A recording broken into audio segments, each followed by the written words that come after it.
Occupational English Test. Listening Test. This test has 3 parts. In each part, you'll hear a number of different extracts. At the start of each extract, you'll hear this sound. You'll have time to read the questions before you hear each extract, and you'll hear each extract once only. Complete your answers as you listen. At the end of the test, you'll have 2 minutes to check your answers. Part A. In this part of the test, you'll hear 2 different extracts. In each extract, a health professional is talking to a patient. For questions 1 to 24, complete the notes with information you hear.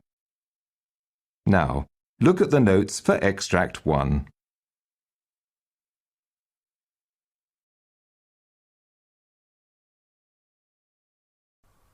Extract 1. Questions 1 to 12.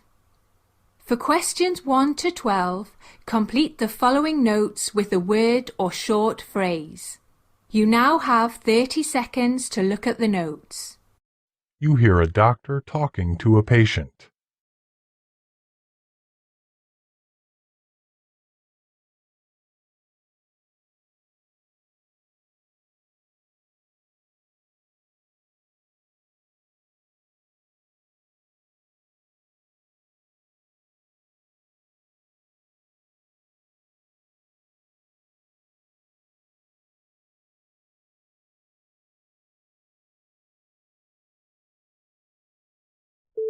Good morning, doctor.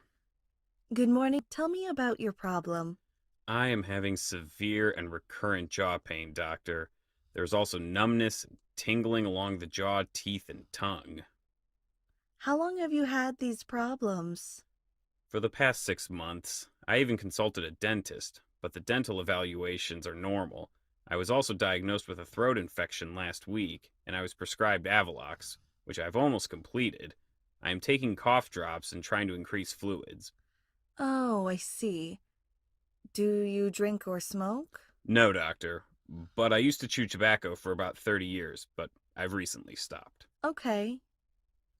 Moreover, I've also lost the sensation of taste. The numbness is on the left lateral tongue and jaw that extends from the angle of the jaw to my lip, doctor. Recently, I've gained about 20 pounds of weight, and that may be due to decreased activity. Do you get headaches? Yes, doctor, about twice in a month. Do you experience any fever or chills? No, doctor. Do you have any tooth pain, especially while biting? No, doctor. Have you had any jaw popping? No, doctor. Any spasm of the jaw, that is trismus? No, doctor. I've stopped chewing tobacco, and I'm using Nicorette gum now, doctor. Okay. What's your age now? 50 years. Have you ever had any surgery? Yes, pertinent for hernia repair surgery. What medications are you taking at the moment? Tylenol, and I'm on Nicorette gum. Are you allergic to any medicine? Yes, I'm allergic to codeine. I used to feel dizzy or lightheaded when I took codeine.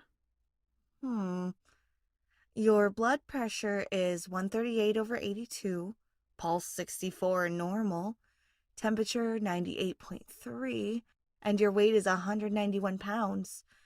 Your oral cavity is normal with good moisture. You have a slightly decreased sensation to your left jaw that extends to the left lateral tongue and left intrabuccal mucosa. The fiber optic nasopharyngoscopy reveals a moderately deviated nasal septum to the left, large inferior terminates. You have developed persistent paresthesia of the left manual teeth and tongue, possibly neoplasm within the mandible.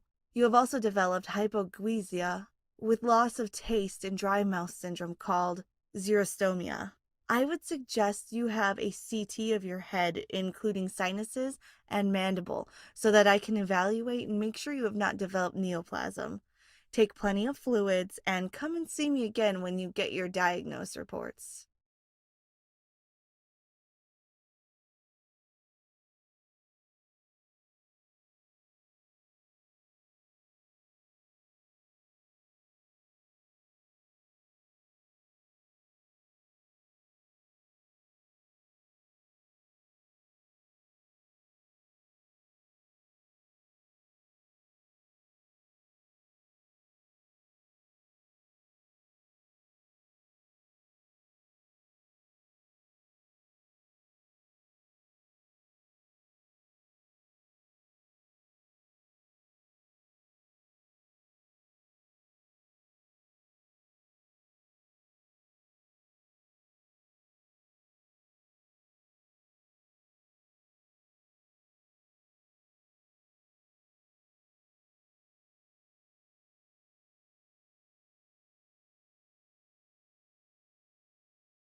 Extract 2. Questions 13 to 24. For questions 13 to 24, complete the following notes with a word or short phrase. You now have 30 seconds to look at the notes. You hear a doctor talking to a patient.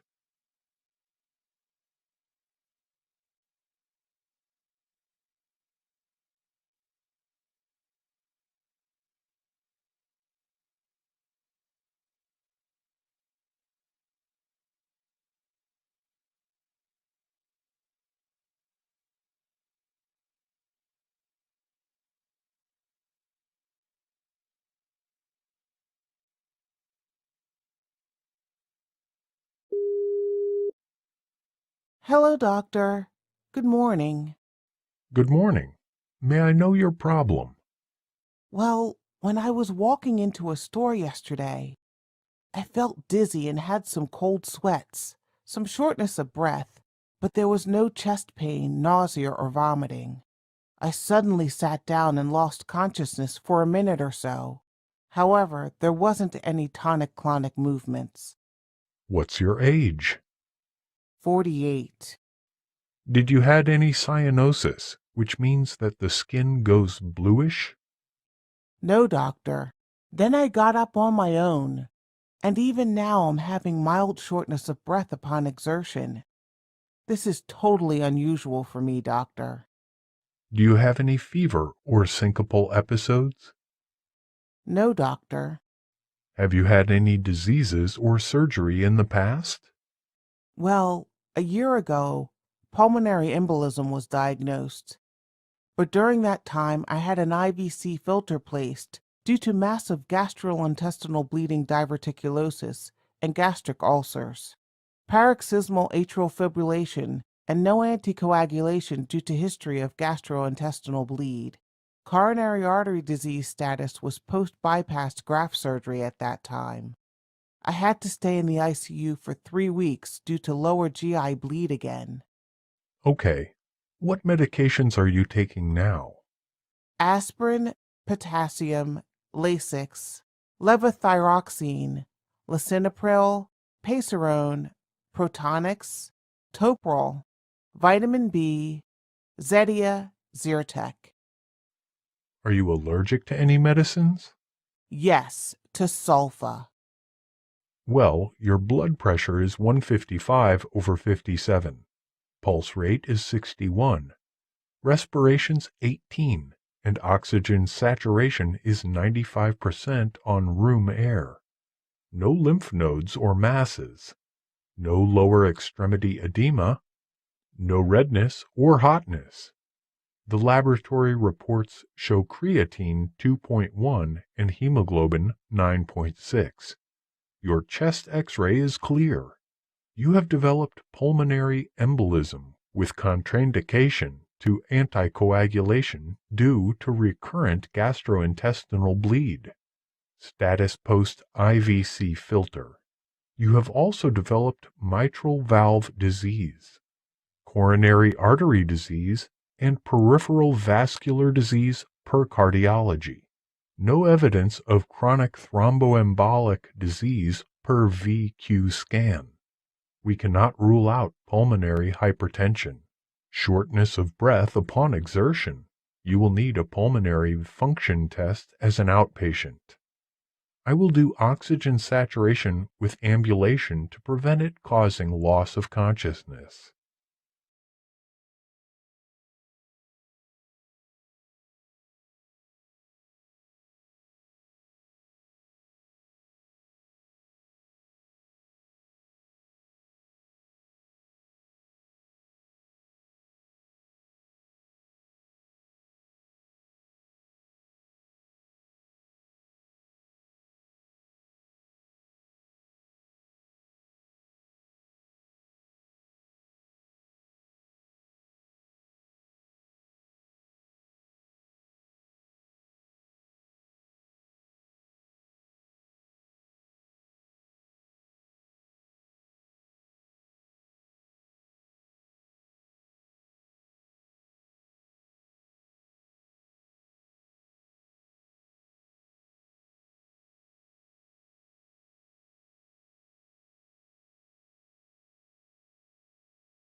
That is the end of Part A. Now look at Part B. Part B. In this part of the test, you will hear 6 different extracts. In each extract, you'll hear people talking in a different healthcare environment. For questions 25 to 30, choose the answer A, B, or C, which best fits according to what you hear.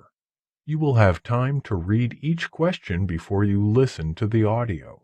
Complete the answers as you listen to the audio. Now look at question 25.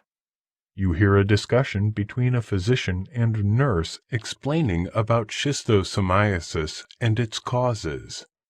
Now read the question.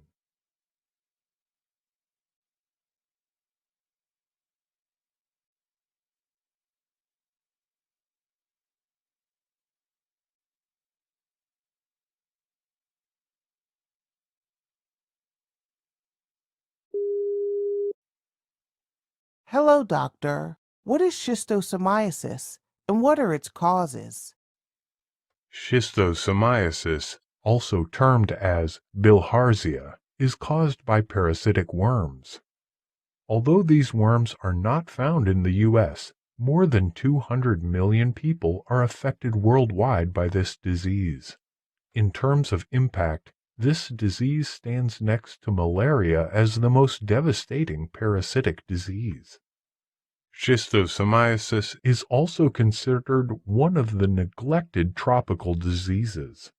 The parasites causing schistosomiasis dwell in certain types of freshwater snails. The infectious form of the parasite, known as Cercariae, emerge from the snail, therefore contaminating water. Most human infections are caused by Schistosoma mansoni, S. japonicum, or S. hematobium. One can become infected when the skin is exposed to contaminated fresh water.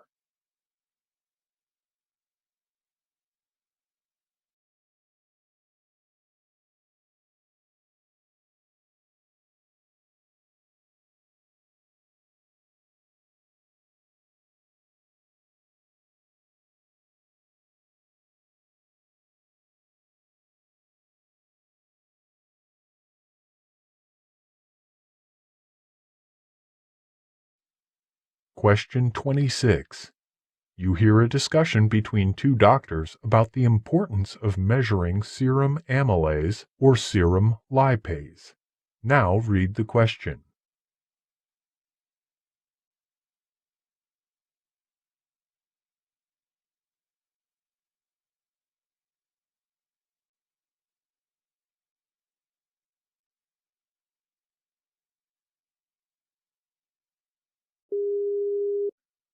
Doctor, can you explain to me whether measuring serum amylase or serum lipase is significant for acute pancreatitis? Well, measuring both serum lipase and serum amylase is not necessary. Measuring serum lipase alone is adequate for diagnosing acute pancreatitis, since it is more effective than serum amylase, especially because it rises more quickly and remains elevated longer. According to a study of 151 patients with acute pancreatitis, the sensitivity of lipase was about 97% and the specificity was almost 100%. Contrarily, the sensitivity of amylase was just 79% and the specificity was 99%. Therefore, amylase should be replaced by lipase as the first-line laboratory investigation for suspected acute pancreatitis.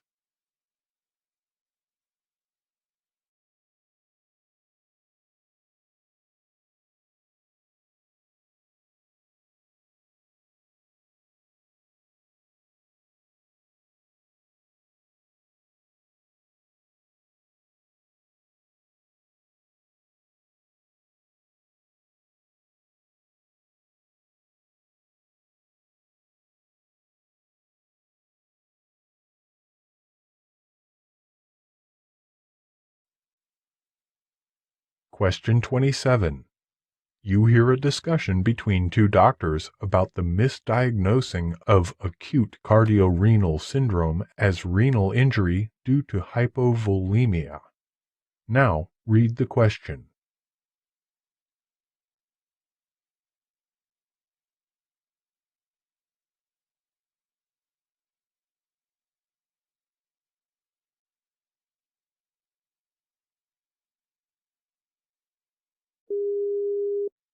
Hello, doctor. What is your opinion about misdiagnosing of acute cardiorenal syndrome as renal injury due to hypovolemia? Often, acute cardiorenal syndrome is misdiagnosed for renal injury due to hypovolemia. Patients with stable heart failure normally have mild hypervolemia at baseline. However, they can become hypovolemic due to severe diarrhea, over-aggressive diuretic therapy, or other causes. Although the fluid status of these two conditions are different, they are often difficult to distinguish. Urine electrolytes suggest a pre-renal acute kidney injury in both of these conditions. However, a history of recent diuretic overuse or recent fluid losses may help identify hypovolemia. If available, analyzing of the recent trend in weight will be essential in making the right diagnosis. Misdiagnosis of acute cardiorenal syndrome as hypovolemia-induced acute kidney injury will be catastrophic. In case the volume depletion in acute cardiorenal syndrome is erroneously judged to be the cause of acute renal injury. Therefore, fluid administration can further worsen both renal and cardiac function.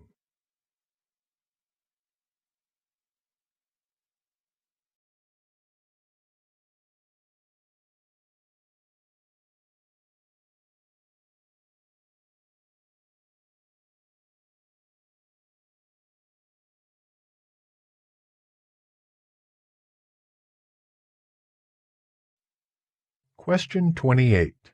You hear a physician explaining to his nurse about sepsis and infection. Now read the question.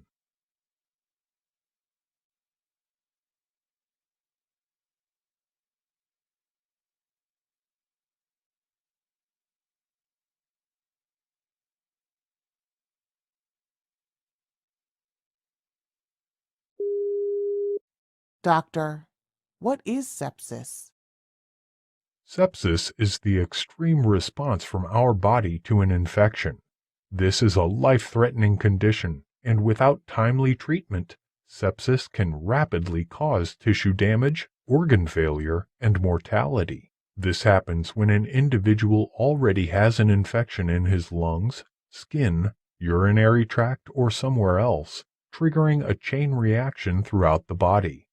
4 types of infection that are often connected with sepsis are lungs, kidney, skin and gut, and the most frequently identified germs that cause infections and can develop into sepsis include Staphylococcus aureus or staph, Escherichia coli, and certain types of Streptococcus. An infection occurs when germs enter into the body and multiply, causing illness, organ and tissue damage, or disease. In case that infection grows aggressively, resulting in a life-threatening condition, is called sepsis.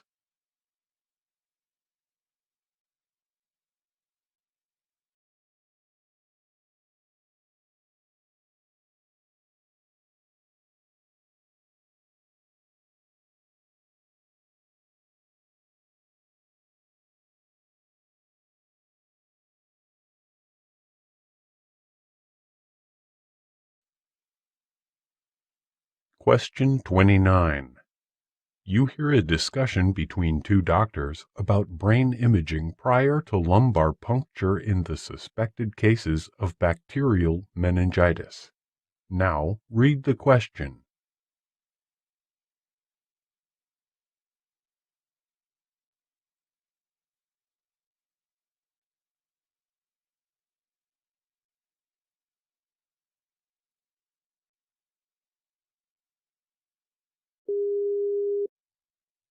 Hello, doctor. Can you please explain to me when the brain should start the imaging precede lumbar puncture in the suspected cases of bacterial meningitis? For the patients with immunodeficiency or focal neurologic deficits, or with altered mental status or seizures in the past 7 days, a brain imaging should be performed prior to lumbar puncture. Moreover, corticosteroid therapy and empiric antibiotics should be started immediately after lumbar puncture without waiting for the results. Brain imaging should precede lumbar puncture in patients with focal neurologic deficits or immunodeficiency, or with altered mental status or seizures during the previous week. However, lumbar puncture can be safely done in most patients without first obtaining brain imaging. In case the lumbar puncture is to be delayed, then these treatments should be started immediately after obtaining the blood culture report.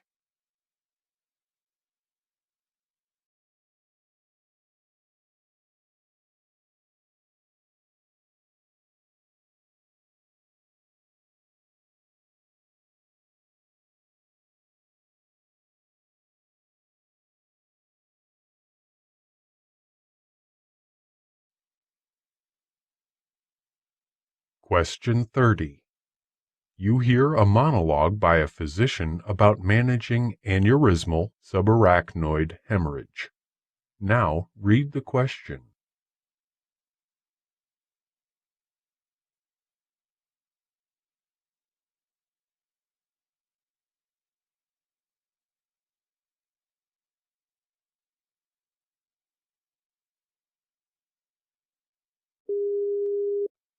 Managing aneurysmal subarachnoid hemorrhage. Patients with aneurysmal subarachnoid hemorrhage are at high risk of complications such as delayed cerebral ischemia, rebleeding, cerebral infarction, and mortality. The main symptom is the abrupt onset of severe headaches.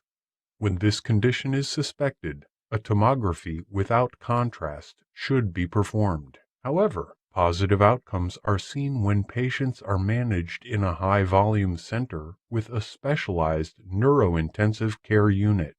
Early aneurysm repair by surgical clipping or endovascular coiling is the best strategy to reduce the risk of rebleeding. Medical and neurologic complications such as increased intracranial pressure, hydrocephalus, seizures, hyponatremia, delayed cerebral ischemia, hypovolemia, and cardiac and pulmonary abnormalities are extremely common.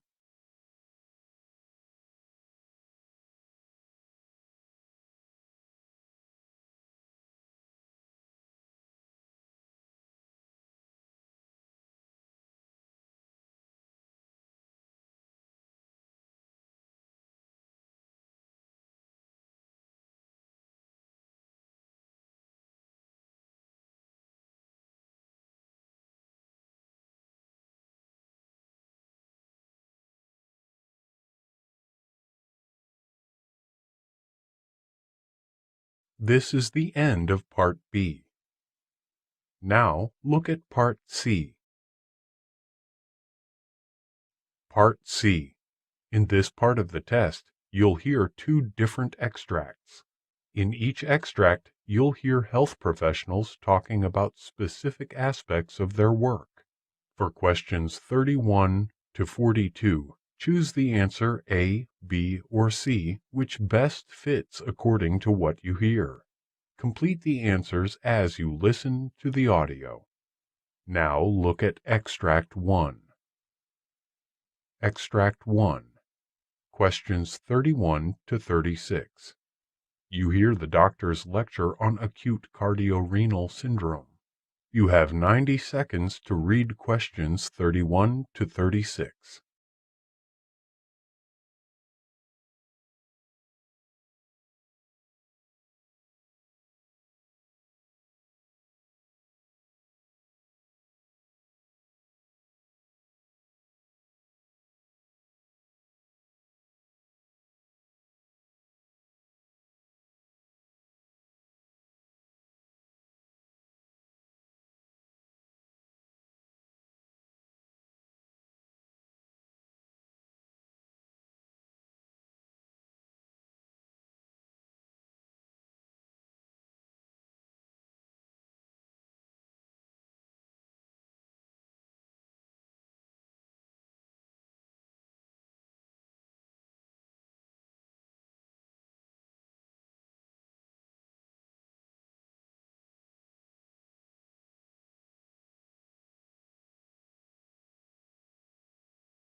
Cardiac and renal function are intricately interdependent, and failure of either of these organs causes injury to the other organ in a vicious cycle of worsening function.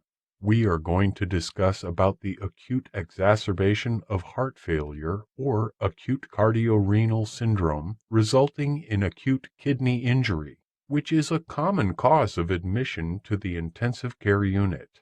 Let us examine the clinical definition, pathophysiology, hemodynamic derangements, clues that help in diagnosing and treatment. Cardiorenal syndromes are a group of interconnected disorders involving the heart and kidneys, which are classified based on whether the problem is acute or chronic, and whether the primary problem is in the heart, called cardiorenal syndrome, the kidneys, called renocardiac syndrome, or another organ, called secondary cardiorenal syndrome.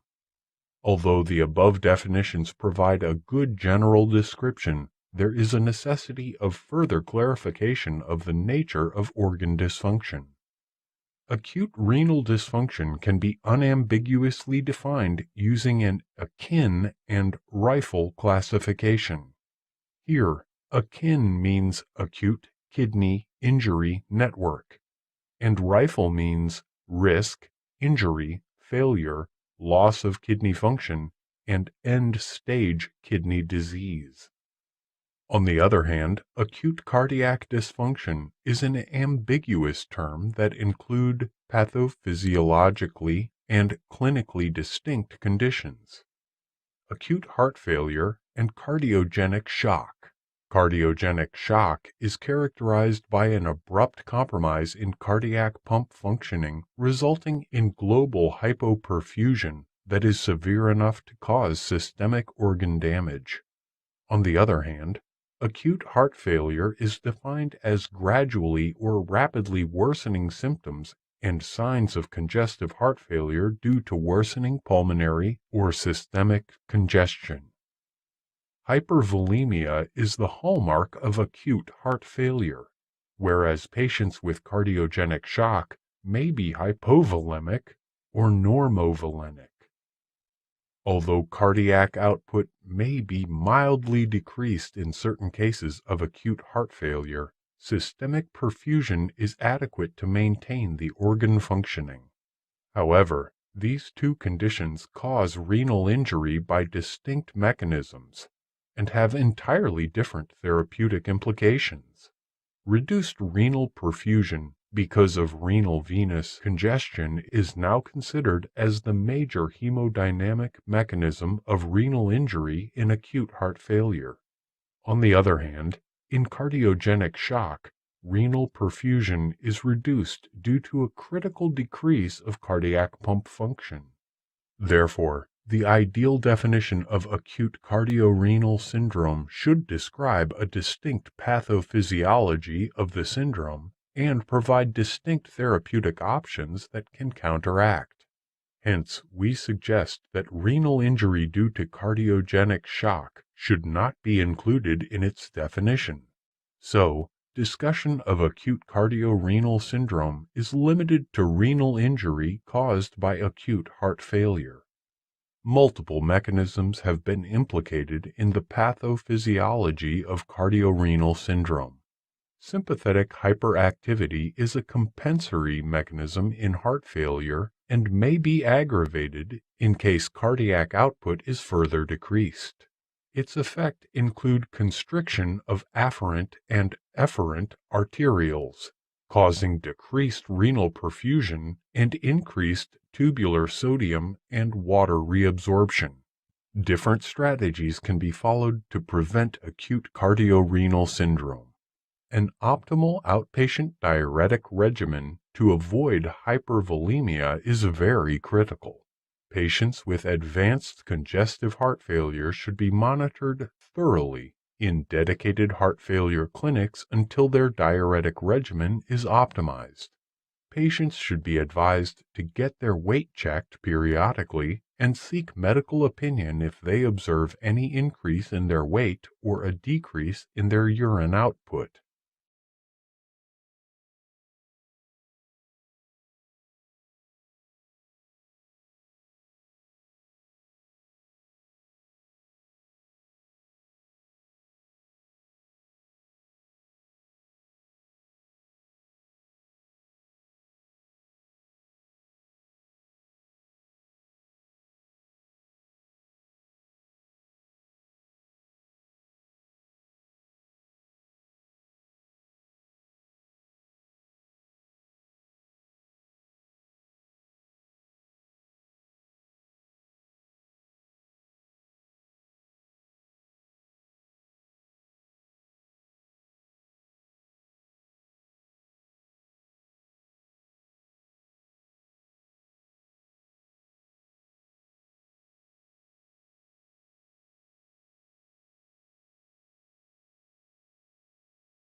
Extract 2.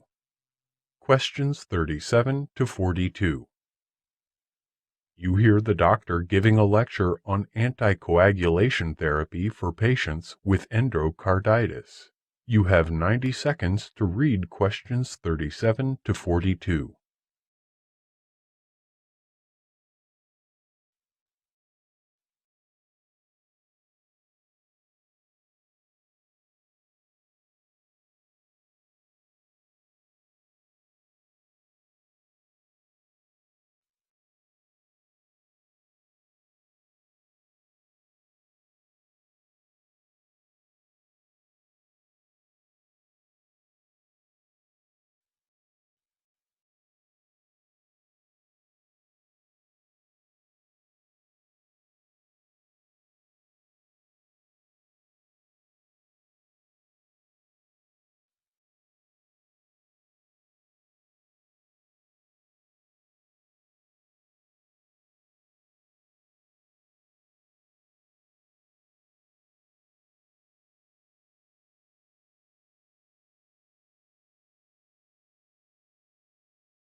Hello, doctor. Can the patients with endocarditis be safely anticoagulated?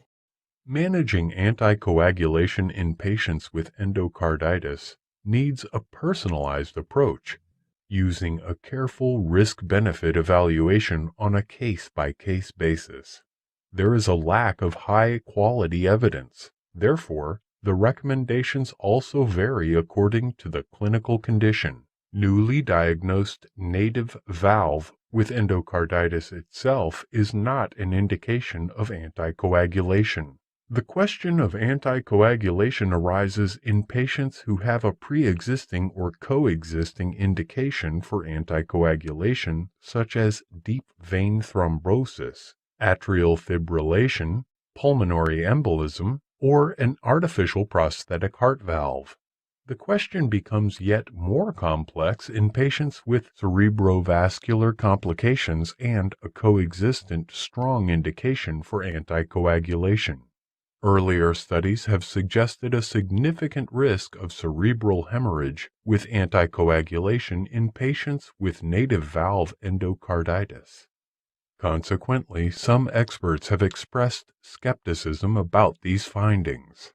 Moreover, this skepticism arises from the studies that showed a lower incidence of cerebrovascular complications and smaller vegetation size in patients with prosthetic valve with endocarditis, in which most of the patients received anticoagulation therapy. The mechanism responsible for this effect is considered that the vegetation is an amalgam of destroyed cells, fibrin, and platelets, with anticoagulation preventing the growth and propagation of this aggregation. Some experts are of the view that the incidence of ischemic stroke with hemorrhagic transformation in patients with endocarditis receiving anticoagulation is overestimated. According to this concept, the beneficial effects at least counterbalance the harmful effects of anticoagulation. Moreover, the recent studies have shown that patients on anticoagulation tend to have fewer cerebrovascular complications and smaller vegetations.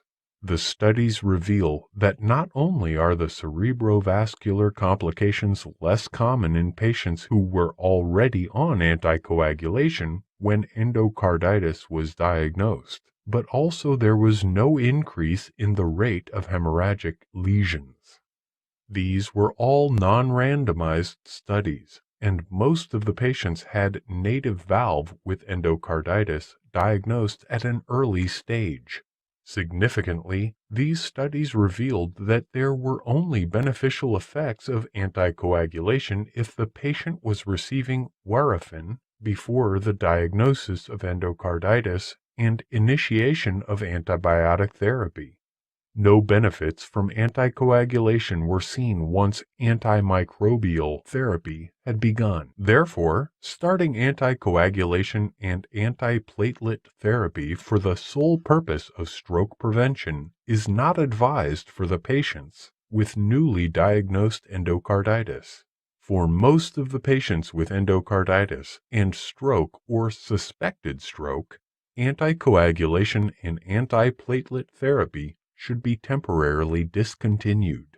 This is a need of careful evaluation, individualized assessment of the patients and the risk factors predisposing the patients to cerebrovascular complications such as large vegetations or very mobile vegetations, or causative pathogens such as Candida spp or S. aureus. Therefore, may prompt temporary suspension of antiplatelet and anticoagulation therapy.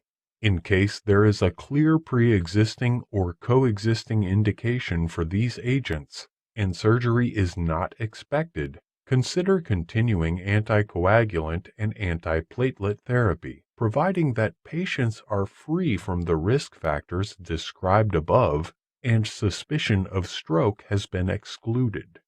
In case surgery is considered for the patients with a clear pre-existing or coexisting indication for these agents, then a short-acting anticoagulant such as intravenous or low molecular weight heparin can be given as a bridge to surgery.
This is the end of Part C.